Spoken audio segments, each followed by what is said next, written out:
سب سے پہلا گھر جو لوگوں کی عبادت کرنے کے لیے مقرر کیا گیا تھا وہی ہے جو مکے میں ہے، بابرکت اور جہان والوں کے لیے موجب ہدایت۔ اس میں کھلی ہوئی نشانیاں ہیں، جن میں سے ایک ابراہیم کے کھڑے ہونے کی جگہ ہے۔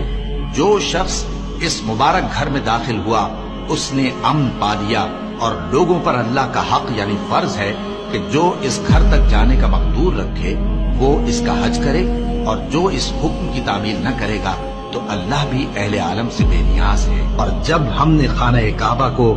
لوگوں کے لیے جمع ہونے اور امن پانے کی جگہ مقرر کیا